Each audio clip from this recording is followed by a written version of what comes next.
At siyempre, si Wang Feng ay pumili ng Yi. Pagkatapos lamang ng ilang segundo, isang kakaibang tunog ang narinig mula sa kung saan. Sa kabila nito, si Wang Feng ay kalmadong nakatayo lamang na nakalagay ang mga kamay sa kanyang likuran. Si Li He naman ay may mapagmatsyag na tingin sa direksyon kung saan nagmula ang tunog.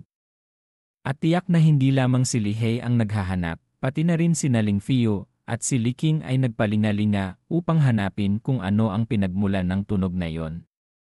Si Mu Yunfei naman ay may bakas ng pag-aalala sa kanyang mukha nang magtanong, anong tunog iyon? Posible bang sinalakay na tayo ng mga kaaway? Lumabas na ang pinagmulan ng tunog ay isang kulay gintong mesi-lese. Biglang lumitaw ang isang babaeng may pulang buhok at niyakap si Mu Yunfei mula sa likod. Pagkatapos ay marahan niyang hinihipan ang mesi-lese na naglalabas ng tunog na nakabibighani. Si Mu Yunfei, na kanina lamang ay natataranta, ay biglang natahimik. Pagkatapos marinig ang tunog, ang kanyang mga mata ay naging parang nasa ibang mundo.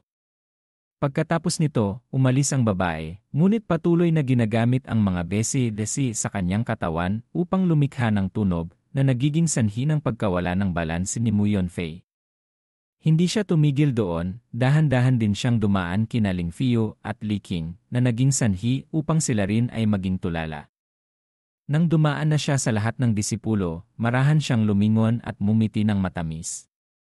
Nanlaki ang mga mata ni Wang Feng sa gulat nang makita ang eksena. Kaya't nagawa kong ipatawag siya. Sa sandaling iyon, lumitaw ang panel ng mga katangian. Zui Yuyan, kilala rin bilang Yin Hao, ang pinuno ng pinakamakapangyarihang demonic sect sa nobelang Huang Yi na datang Shuang Longzuan. Kung hindi siya nalinlang ni Xi Wang Shai Zixuan, na naging dahilan upang hindi niya makumpleto ang ika-10 antas ng Tianma Dafa, ang kanyang lakas ay tiyak na magiging napakalalim.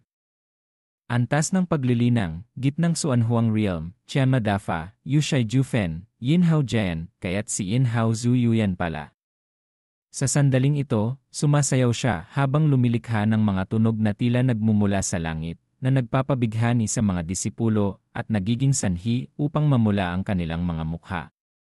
Si Li He, na nakikinig mula kanina, ay nagsimula ng manginig, ngunit sinubukan pa rin niyang magpanggap na okay siya habang pinupuri ang tunog, napakagandang tunog na maaaring magpabagabag sa puso at magpabighani sa isipan.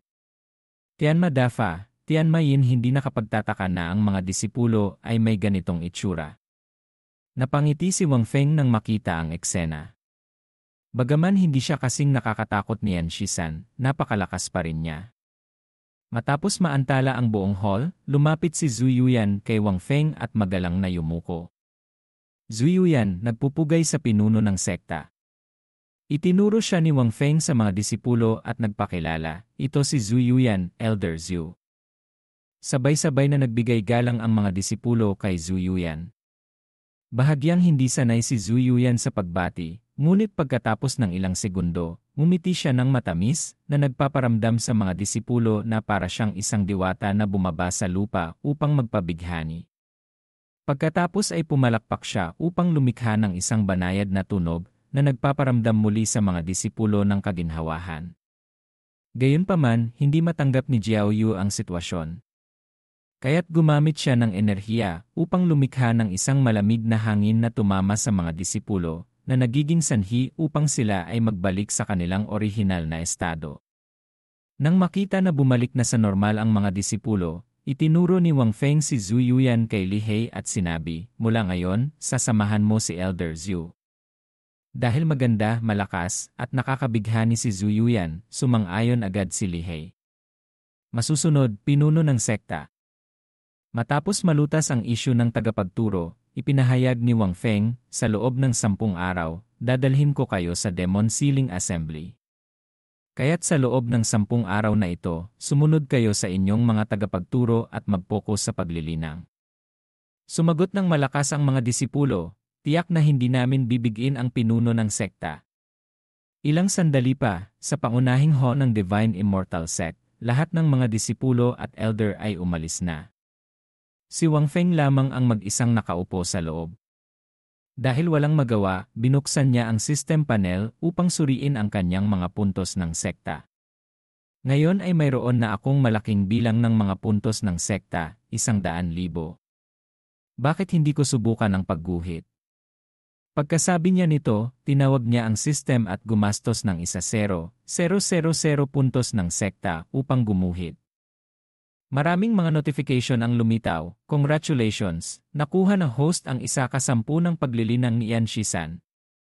Congratulations, nakuha ng host ang Swanji ng Yinhao, Yusha Jufen. Congratulations, nakuha ng host ang Swanji ng Yinhao, Tian Madafa. Ang natitira ay mga pagbati sa pagkuha ng 1/10 ng iba't ibang elder. Matapos gumuhit, ngumiti si Wang Feng at sinabi sa system. Ipadala ang Tian Madafa sa akin. Matapos matagumpay na maipadala ang Tian Madafa, nagtanong si Wang Feng, sapat na ba ang paglilinang na nakuha ko upang itaas ang aking paglilinang sa Xuanzun Realm? Sumagot ang system, ang Xuanzun Realm ay nagsimula ng pumasok sa isang kaharian ng intensyon at mga panuntunan. Maliban kung ipatawag ng host ang isang eksperto sa Xuanzun Realm at kunin ang kanilang paglilinang, hindi maaaring itaas ang iyong paglilinang sa Xuanzun Realm. Nawalan ng gana si Wang Feng. Tama nga naman. Kung ang Xuanzun Realm ay ganoon kadaling maabot, hindi sana lahat ng mga eksperto sa 3 imperyo ay nasa Xuanhuang Realm lamang. Lumipas ang 10 araw. Si Wang Feng, kasama ang mga elder at disipulo, ay nakatayo sa harap ng isang sira-sirang kubo. Tiningnan niya ang mga disipulo at pinuri sila, hindi masama. Matapos ang inyong pagsasanay sa mga elder, nakita ko na kayo ay tunay na mabilis na umunlad. Tuwang-tuwa ang mga disipulo sa papuri. Si Liking lamang ang medyo mayabang. Ngunit muling nagbago ang ekspresyon ni Wang Feng, ngunit kulang pa rin ito sa aking inaasahan.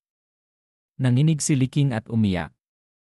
Pinuno ng sekta, kung magpapatuloy ako sa pagsasanay, tiyak na papatayin ako ni Elder Yu.